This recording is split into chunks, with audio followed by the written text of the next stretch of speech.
when I met her, really what it was the birthing or the creating of a king for me. That's how I view it. She made me into the man I am. She fought the fights. She stood her ground. She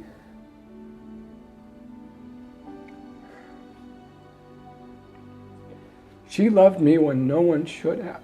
And that's the thing that people don't know about me. I have paid so dearly, and she has been there to say, you know what, I know, I'm with you, I see you, and I'm gonna pick your ass up because I know you can't get up right now. And it has happened so many times that she's had my back, and she's been the reason that I'm able to get up, dust myself off, and go again. Do it again. Never give in, never give up. It's because of her love.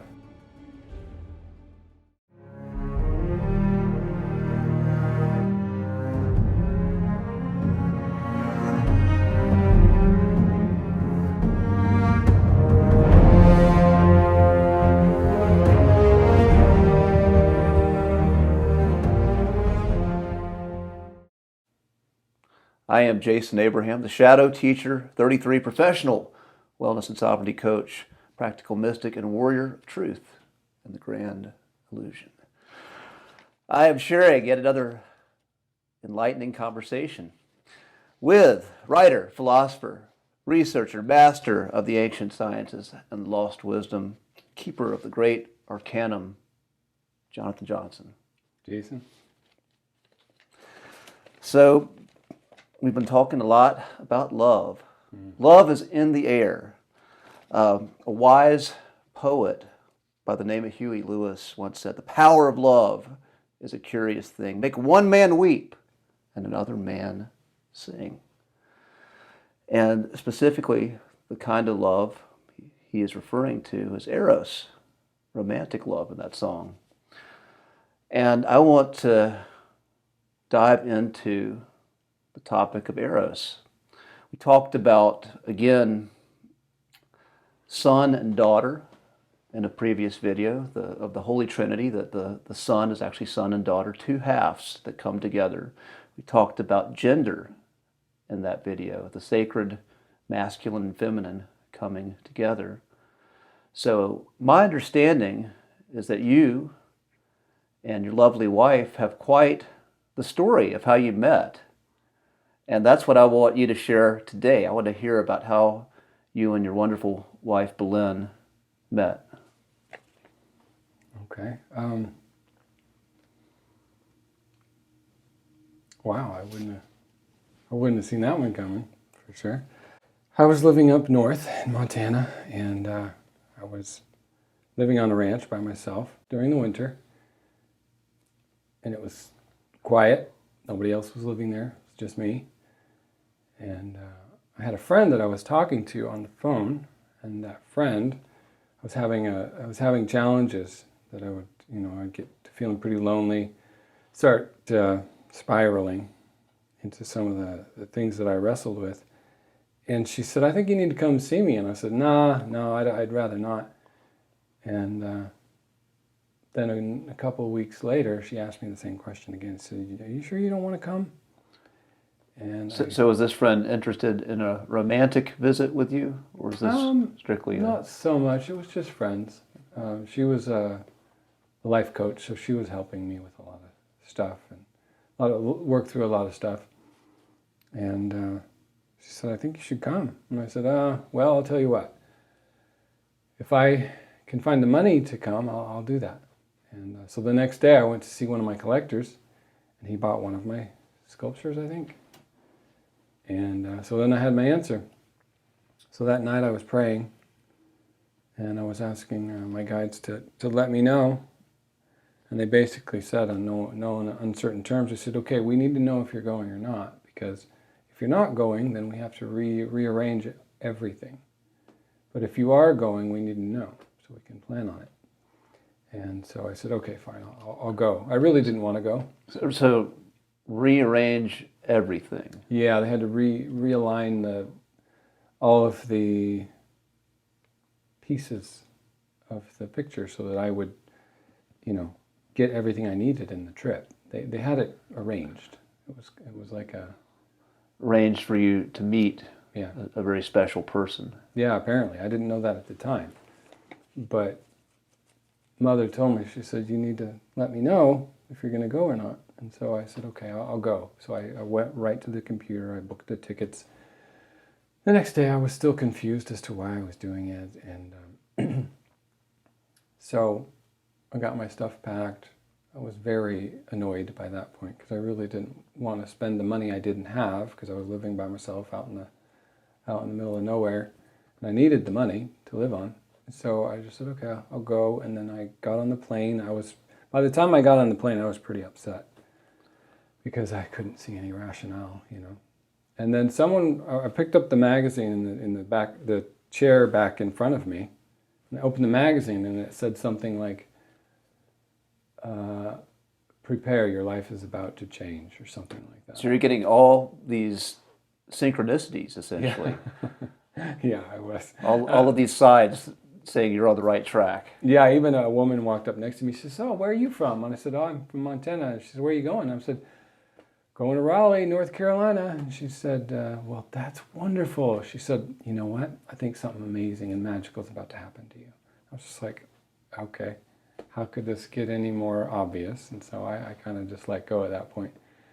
And then when I arrived, the friend picked me up, and I was staying at their house, and she kept introducing me to all these people, and it was like recognition, you know. I kind of had a familiarity with these people, like past life connections and things like that started to play out. And then one day... You were aware of these past life connections Yeah. right then and there? Yeah, I just could kind of tell, and it was so... And you've been doing some past life work, regression, and the breath work at this point, so you were starting to tap into that. Yeah, I was starting to get kind of in sync and aware of it. But with them, it was just a very familiar, serendipitous, everything was moving along perfectly. Like if I would just think a thought or say a word, it would just be done, and someone would bring it to me or offer it to me or schedule something, you know.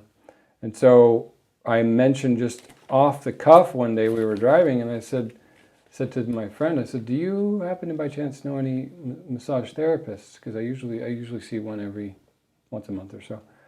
And she said, yeah, actually I do. And then she didn't say anything more about it. And then the next day or two she said, oh, I got you an appointment for a massage at such and such a time. I'll drop you off. And so I thought, well, that was fast. So I remember driving there. I didn't think anything of it. I just thought probably just some older woman, or it could have been a guy, but I didn't figure with her name it would be a guy. And we arrived at the house, pulled up, and I still remember I stepped out of the car. And I was looking down when I got out of the car, but I looked up, and when I saw her, my eyes met. I kind of took an energetic step backwards because it kind of surprised me. I wasn't expecting to see her. But as soon as I saw her, I knew it was her. Yeah, tell me more about that feeling. It kind of startled me because that's why I was the whole trip. That's why I didn't want to go, because I was thinking, I thought I was going to find the one so many times, so why would I buy into it this time? But when I saw her, she just kind of, I felt surprised. I felt a little startled. But I also felt the power of it. It's like when you get close to each other, the energy, it gets so much bigger, especially with her and I. And so I felt that initial charge, and it kind of took my breath away. It was like I kind of had to catch my composure, which is saying a lot because I don't. Did you have any inclination that she was feeling that too? At that moment, just like you were feeling? I knew she would probably be less aware of it because I'm pretty wide awake. So I figured it would take her a little longer to get it. But I also knew when I looked at her that she probably felt the same thing. I knew that much anyway, and I figured that much. She later admitted that. And then I went in, and I remember walking in. I had my old Holy jeans on. They were so worn that, they were just tattered rags. They were my favorite pants. And I remember walking in and sitting down. She said, so what's going on? What are you what's been going on for you lately? And I thought, oh gosh, where do I start? I mean, so I, for the first time, which I normally don't do with people, I just said, well, I'm worn out, I'm tired, and I just feel like I can never just be my whole self. I can never just be me. And I feel so lonely most of the time because I can't be myself. And it was quite amazing because she really heard what I said. Some people, they acknowledge what you say and they repeat things back to you, but I could tell she really heard what I was saying. And then she responded by encouraging and really kind of almost repeating back what I had said. So you feel like you can't really be your whole self and you feel isolated. And I said, yeah, I do. But to hear her say it back to me, I knew she understood it. It wasn't just her talking, So, and then she gave me a really amazing massage. It was, best massage I'd had, and so it was amazing in that respect too. But I could feel the connection building, and I tried to ignore it, because I just met her. I didn't know anything about her, but it kept building. And so then at the end of the massage, she said, are you open to me doing a ceremony for you? And I said, yeah, well, like what? She's like, a breathwork ceremony. I said, yeah, that would be amazing. I don't know what that is, but, and so she said she would. So you had not been practicing breath work at this point? Mm-mm. Okay, so she initiated you into breath work. She was, okay. yes, just like the meeting of the goddess in the hero. So I was journey. mistaken in that you were looking into past life regressions before, but not the breath work. Okay, Thank you for clarifying. Yeah, that was new to me. So she initiated me into the process of. It's in the hero's journey when the hero meets the goddess. It's the return. You have to. It's kind of like the call to action. You have to either accept the call or you deny the call and retreat out of the cave. And so she said, "Is that something you'd be interested in, open to?" And I was a bit surprised, coming from such a big family like I do. We don't get a lot of one-on-one courtesies. Too many kids, too much going on. You don't get one-on-one attention. And so when she did that, it kind of surprised me because she cared enough about me to do that, to offer that. And then not only that, but she had to do the whole thing in the ceremony. And I didn't know what it was, but I just trusted her. I just thought, okay, well, that's pretty cool. That'll be fun. And then so she was very excited by that, I could tell. And I believe in that one, she was really feeling. So for a massage therapist, they have days where they do really great work and days that, it's just a normal massage. But to that day, she had a pretty profound connection with the massage, and she said it was very powerful. Magic was there. Yeah. She felt like she was really connecting to Source and all that stuff. So it was really, really a beautiful exchange, and then the request for the breath work. So then I left, and I knew in here, I knew there was something there. And I tried to just kind of let it be, though, But then I mentioned to the friend, said, well, maybe we could do dinner sometime, because I was really interested in her now. I was kind of like, felt this draw. It's like we could invite all the people that want to come. And I was meeting her too as well. And she said, yeah, that'd be a good idea. We could have dinner. So then she came over to dinner with her daughter. And it just felt very magnetic. Like it's that kind of magnetic pull where you just want to be closer to the other person. But I was still trying to, keep it all cool and together. But there was just this connection. And then I was trying to help with the daughter and just give her a break so she could eat her food and just simple things, But we both felt that very distinct magnetic pull. And it's like we were the only two people in the room kind of thing. But you're trying to play cool, trying to keep your composure. But Would you say inside of you there was just part of you that wanted to surrender to that? Yeah. By that time, it was getting pretty strong. And this is the second time you've seen her. Yeah, it was only the second time, yeah. And it was wonderful dinner. The food was good. Conversation was good. It was a really nice night. And normally she would never be out too late because she needed to put the baby down to sleep at a certain time, and she was very strict about that. So she completely disregarded her routine just to be there with us. And so that meant a lot to me too. And I remember walking her out to her car. I just felt compelled. I had to. I wanted to go walk her out to her car so she could leave. But what I really wanted to do was like go drive around with her and talk. I think she felt the same way. But we both just kind of, just let it be. And then I said goodbye, and she left.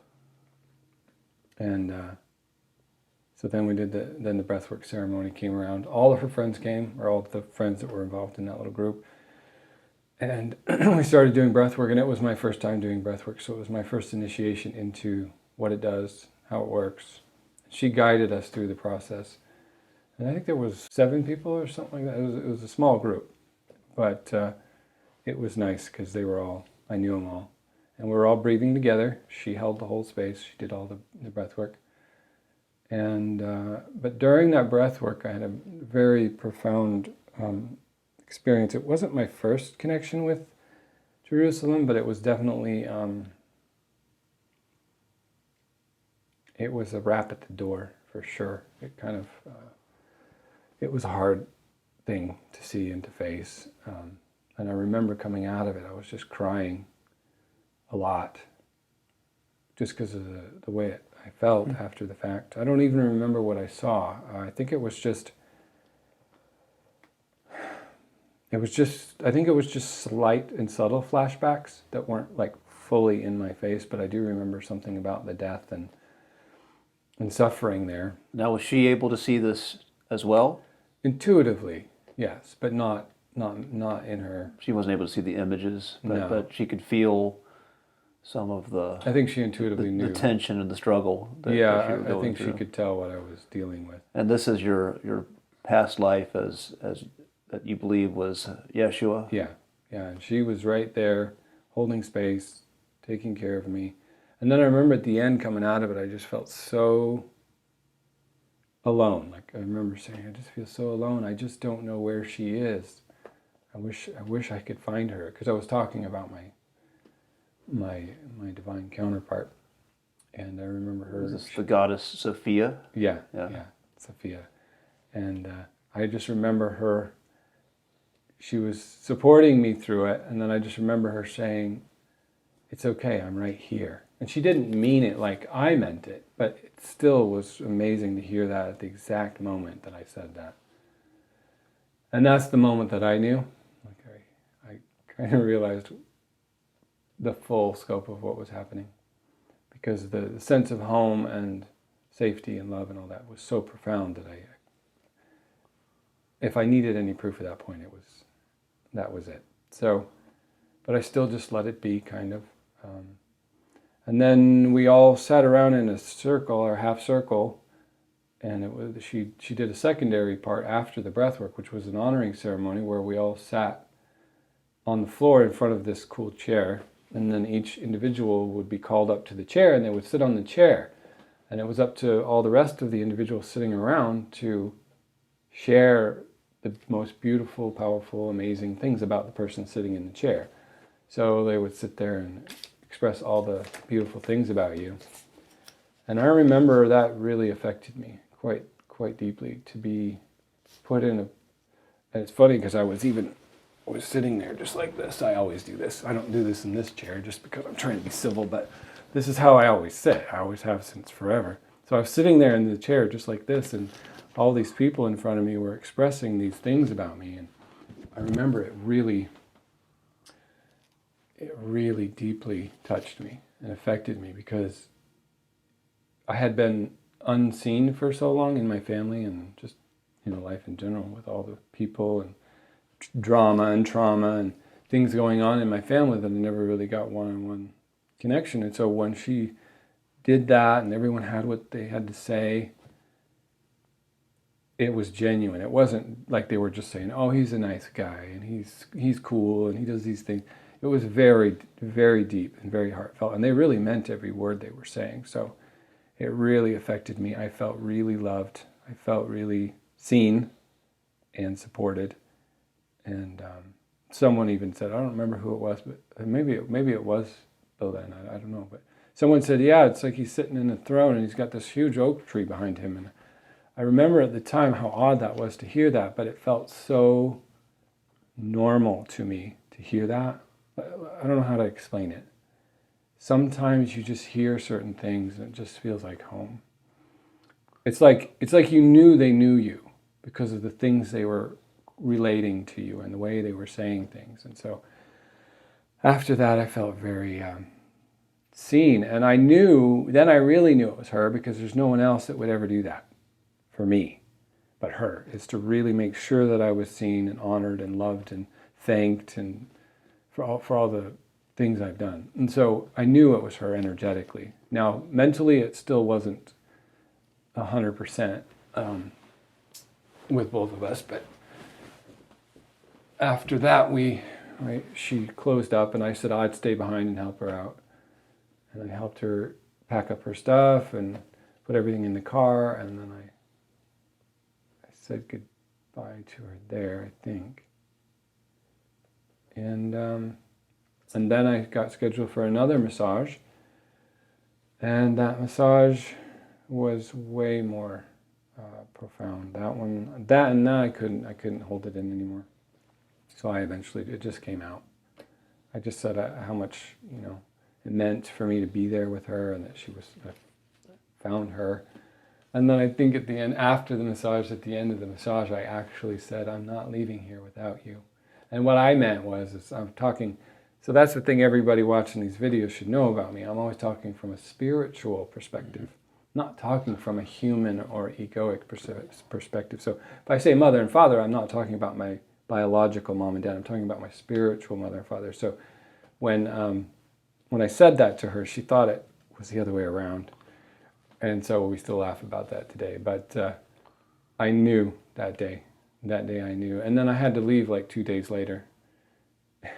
Go back to Montana. Yeah. I was set to return flight back. So when you said, I'm not leaving here without you, how did she receive that? She got a little flustered. She got a little flustered, just because she had another client coming. So she thought she thought I meant I was going to hang out.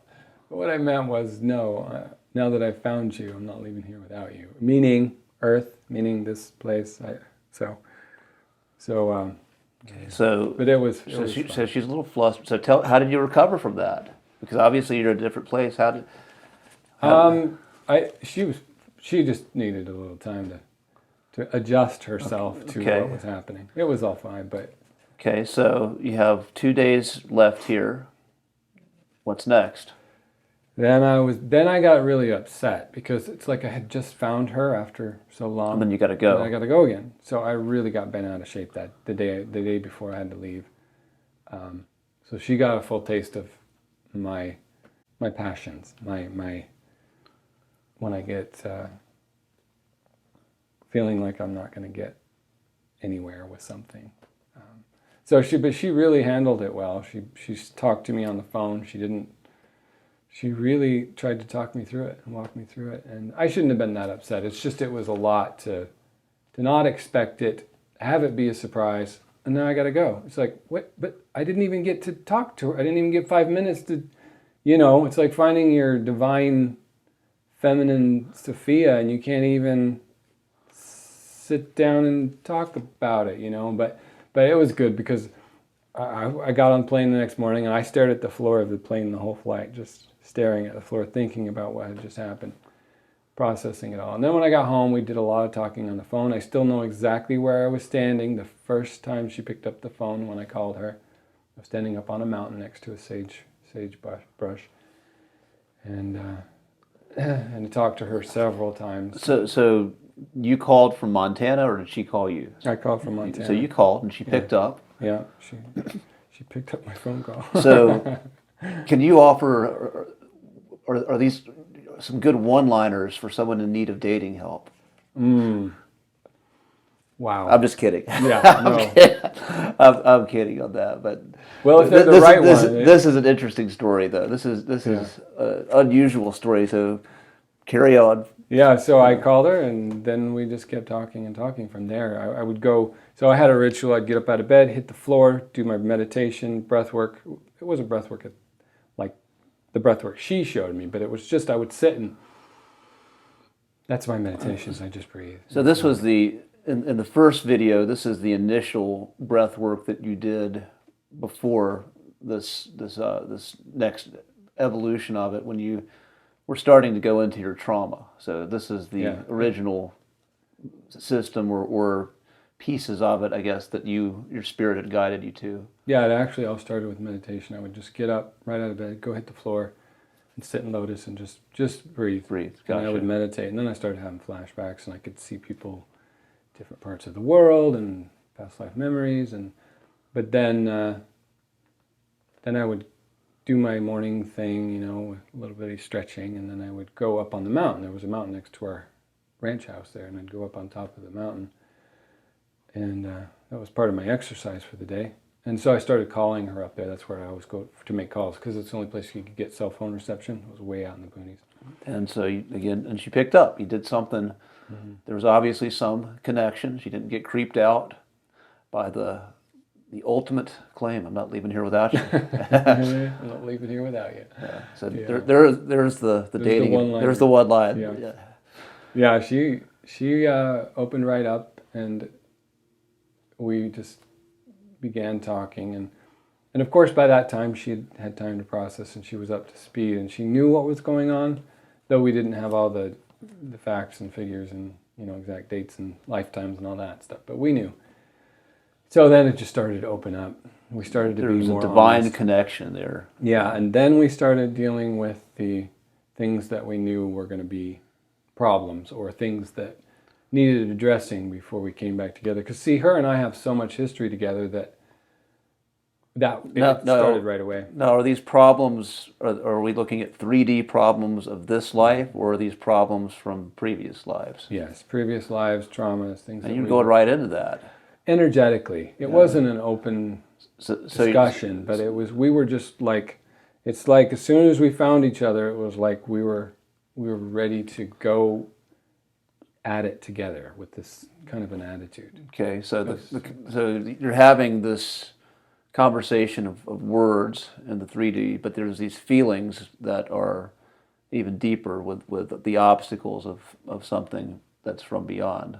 Yeah, it's like you can sense each other's fears and worries. But what's the conversation going like? What's the 3D going like to actually bridge that gap? Because you're still in another state. You're far away at this point. At that point, it was very powerful and amazing and all-consuming and beautiful. It was like home. But it was potent. So it's like, imagine falling in love, but imagine falling in love with a divine counterpart that you've known for millions of years, and you just know and you remember, and it was just this rush of memories. And it's like, the first statement, she still was, when I made that comment about I'm not leaving here without you, she thought, but by the time we started talking on the phone, things just started pouring in, and we both started remembering like our connection, and we would talk openly about it, more and more openly as we progressed. And it was just kind of one thing after another. And the little things that we were feeling subconsciously were just so that we could get closer and closer together. Talking about things like, just things that, subtle things, like, okay, yeah, now we know who we are to each other, so how's this going to work, kind of thing. So we were just very so when you called, there's already this familiarity, and you're going in and you're bridging this common ground and building. Yeah. It started to happen quite quickly. Even though you really haven't seen each other that much. Like it was only a few times you saw each other in North Carolina. Yeah, it was 3 times. Yeah. Three. Not a whole lot, yeah. So. Yeah, and it happened so quickly. It was all very, very fast. But we just knew. It's like you can't, when it's the right person, you just know, and there's no getting away from that. You just sense it, you know it, you feel it. I think what we were initially working with was just, okay, what a lot of people that don't understand past lives is you carry it all around with you. Whatever happened in other lives, you do carry it. You react to certain things, you feel certain things. So we were very much understanding that it would take work. We even had open discussions about that. It was brief, but it was just like, okay, how do we make it work, you know? And of course the first step is do I come live down there, or what do we do? Right. So you're trying to. So you have these obstacles again in the 3D world, which I was alluding to as well, and you're trying to figure out this in a very practical way. Yeah. Of looking at this. Yeah, and you're both thinking the same thing, but there's all these obstacles, or they're scattered puzzle pieces that don't seem to fit yet, and you're trying to figure out how to put it together. Yeah, and not to mention the things that you would feel like, how's this going to work, kind of thing. How's this going to work? Because the thing about her and I is we're so powerful that if there are wounds, traumas, pains between us, we realize the gravity of that. It requires a lot of work, and it requires a lot of devotion. Because they are going to play out in this life between you, and you will essentially, that's part of the healing of our souls. When we meet these other souls that we have this profound attraction to, they usually are going to trigger some of the most terrifying elements of our psyche that are within us that have not been expressed. Yeah, and that's, I don't like to use labels, but the difference between like a divine couple, a couple that's two halves of the same whole, versus like soulmates who just help each other or do different aspects of the journey together. I don't like to use the names because, everybody has a different take on the name. Mm-hmm. Some people think soulmates some people think soulmates are twin flames. So whatever aspect you like, but it's just when you have two counterparts that are one being, but they're just two halves of the same. They are the hardest and the most challenging because you have to.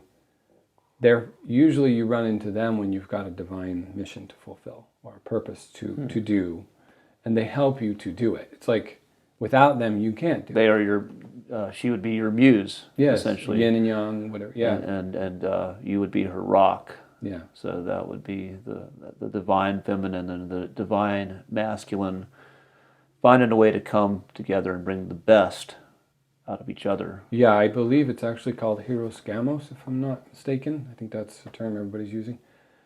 It means I see you in me, and I see you in me, and you see me in you. It's you see the divine in each other, but you're also here to do something, to something that goes beyond the eros, the romantic love between you, something that goes beyond. You're bringing a gift to the world, the gift to the village, if you will. Yeah, and those are the hard things to do. Okay, so you're still in Montana. How do we bridge that gap? How did you end up in North Carolina? We talked for, I think it was 3 months or so. We were on the phone, and that was really good time. It was a good downtime. It was good calibration time to get used to each other and get used to the whole thing. And it built quite quickly. We really developed a rapport. At that point, were you? Would you say you're romantically involved in some way, even though you haven't physically met, or were there any other people? Were you dating someone, or was she at that time, or was that? No, we were both pretty much available for the most part. It was just kind of tying up things. but it built, the romantic part built very So quickly because of the potency, the building charge. building the connection that's already there, and remembering at the same time. It's a little bit of both. It's like you're And that was the magical part, is it's like, wow, like remembering, because the familiarity was so vast and so deep with us. I mean, from so many lives and so many things we've experienced together. When you go through challenging things with a person, it really galvanizes your bond. It just, there's no way it couldn't, because you're that committed to each other and to the purpose and to the mission. And all of my worst times, she was right there, and all of her worst times, I was right there. Didn't always end well, but we were always there for each other through hell, through the worst, but we were also with each other through the most profound and beautiful parts of the journey. So when we came back together, it was a collision of joy and passion and beauty and divine, unconditional divine love, but it was also a collision with, oh, that really hurt, and I can't really remember that, but I feel it. It was still more subconscious at the time, at that particular time, but the potency and the beauty that started to develop. And I still, remember, even before meeting her, all the things Mother would whisper to me and tell me. She would tell me, what to expect, or that you're going to meet her. And she did give me warnings. I just wasn't really ready. So you're talking for 3 months, and then you make the jump to North Carolina. Like, how does that happen? So I was living on that ranch in Montana, in the mountains, by myself, and the land was already sold. They were going to sell the land, and so I was basically squatting for 7 months. Just holding my time, biding my time till something developed for me, because I was homeless, I had nowhere to go, I had nowhere to live, I was just waiting. So when I went to North Carolina and met her, it was all like just perfectly divine synchronicity. That's why Mother was saying, are you going to go or not? Because this is a whole arrangement here. We've got your whole rest of your life planned around you going and meeting her. So what was the opportunity again? What finalized that to get to pull you here to North Carolina? It was what opened up. The place was ready to be sold, or it was going to be sold, and they were arranging that. So I had a little bit of time to hang out there. Went and met her, but as soon as I met her, then everything kind of sped up, and I needed to get my stuff ready. So I came back, we talked on the phone, and all the while I was preparing, and then it just happened like clockwork. I just put everything I had that I cared about in my vehicle, and I just drove to North Carolina. And it just all happened perfectly. Did you show up on her doorstep? I did, actually. And she didn't kick you out? No, she didn't. I actually showed up at a hotel, and because I didn't want to jump right in her world, and I didn't want it to be too much. So I stayed at a hotel, and then she came and visited me there just to kind of get adjusted, and that was really amazing. It was just like pure, most powerful kind of magic. Just that evening I still remember when I was waiting there at the hotel for her to come. She finally got free and she was headed over. I still remember that feeling, just building and building, the excitement to see her after so long, I still remember she just parked at the curb. She threw open the door and she ran over and just threw her arms around me. She just threw her arms around me, and it was like home. It was just, oh my gosh, I can't believe after all this time, here she is. And to be holding her in my arms freely, like I was allowed to, like it was, like the door was opened to love again, and it was very, very powerful, like palpably potent. And then we enjoyed the evening eating dinner and just different things. And then the very next day, I went over to her house, and everything just lined up. And she just said, you can stay here now. And so I went to my car. We were on the couch just watching TV. And I said I had to do something, and I got up, went out to my car, and I went in my glove box, and I had bought her a ring. I put a lot of thought into it because I didn't know what she would like. I knew in my heart what she would like, but I just had to kind of piece it together the best I could. I grabbed it, and I came back inside, and then I sat there next to her, and I asked her if she'd marry me, and I showed her the ring, and she started crying, and she said yes. So Wow. So, what is this, the fifth time you've seen each other, actually? Oh, gosh. It's got to be something like that. Because you saw 3 times initially, then you're away for 3 months, and you come back. Is this like this? And this is the second time. So, yeah, look at me and my math. that's wow. Yeah, it was all like clockwork. Everything just lined up. Yeah. Well, such a powerful story, and me, the wellness and sovereignty coach. A little fun fact. Every bit as important as sleep, diet, exercise, I'd say more important is meaningful human relationships, meaningful connection, and nothing quite so powerful as just having a partner who sees you and who you feel that sense of home with, that sense of being home and feeling that in your heart, as you had in the story, as your muse, your goddess showed up and brought this extra power out of you, purpose and power. I'll say that's the other thing, having purpose.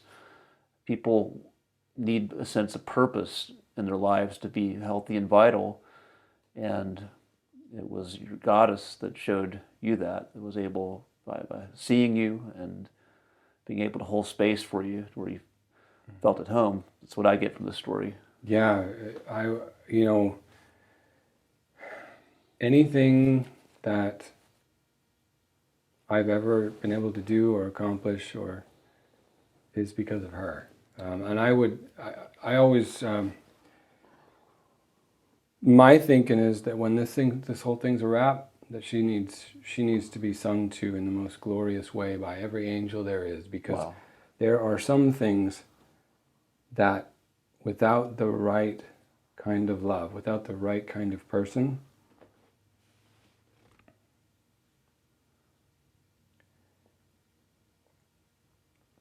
I would not be sitting here without her, and that's it. Without Sophia, without my Bethlehem, I would not be alive, not even that, too. I would be destroyed. I would have been psychologically and emotionally ruined, because the amount of strength she has had to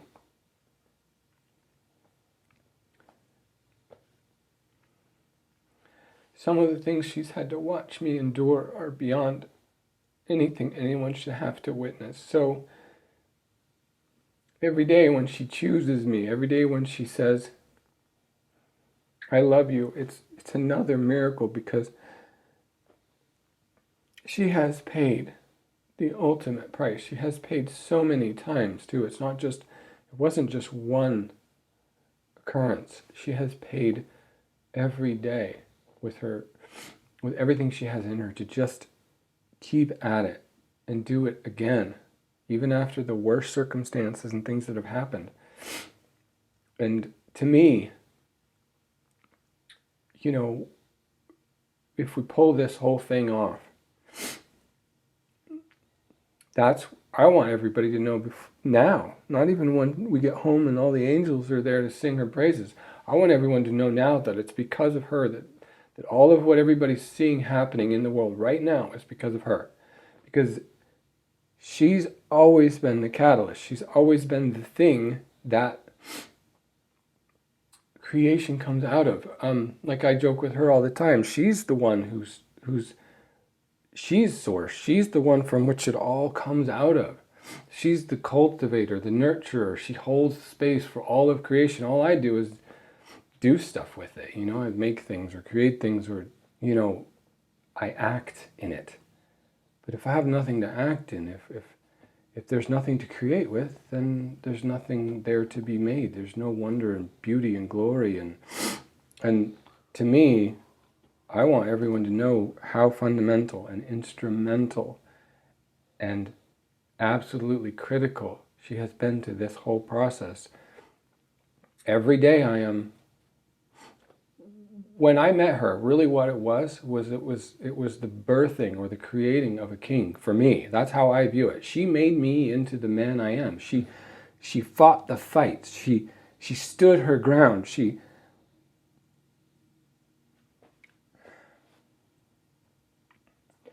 loved me when no one should have. And that's the thing that people don't know about me. I have paid so dearly, and she has been there to say, you know what, I know, I'm with you, I see you, and I'm gonna pick your ass up because I know you can't get up right now. And it has happened so many times that she's had my back, and she's been the reason that I'm able to get up, dust myself off, and go again. Do it again. Never give in, never give up. It's because of her love. And a hero's journey isn't down to the hero. It's down to the people who support that hero. It's down to you being here, being my brother, doing this every day. You do it because you love me. You do it because you love us. You do it because you love the world. And, I watch it every day, my brothers and my sisters and my wife and so many devoting themselves to the cause, devoting themselves to God, and to proving every single day, to proving that it's love, that no matter what happens, I'll get up and I'll do it again. I'll get up again and again, no matter how many times it takes. And she has been the thing that taught me that, because she has done it to me and for me so many times. What would you say to someone who's watching who has not found their divine counterpart, who's alone and is maybe starting to doubt that even exists? I'd say you're lucky, because that's exactly where you need to be right before it happens. So I looked and I looked and I saw, and everywhere, every direction for her. I did. I looked everywhere. But it wasn't until I just said, you know what, to hell with it. I give up. As soon as I did that, it came rushing at me. Interesting. It's that surrender. It's that just surrender and letting go. Just let love go. It will come. It will find you. It will seek you out. And I was led right to her front doorstep. Yeah. Well, I think this is a good place to end.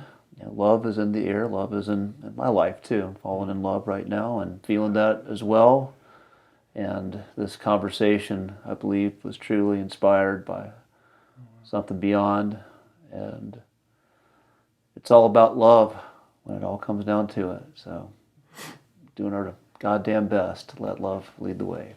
Yeah, love, it changes everything if you just let it. And my wife has a saying that she wrote it on her mirror. It says, love heals all, so let it.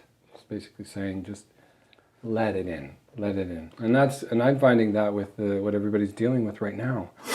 We were talking about that before this session, my wife and I, about, really what the people need to know is that's it. Just hang on to love, the ones you love, but more importantly, go in there, find that love, and then be in it. Hold it. Yeah. When you're afraid, when you don't know what's going on. And now we were initially talking about romantic love. This is the bigger love. This is kind of what we're looking at as the other faces of love, the agape, the godly love, or the brotherly love. Yeah. On the final note, we love you, and we will see you very soon for another Revelation conversation.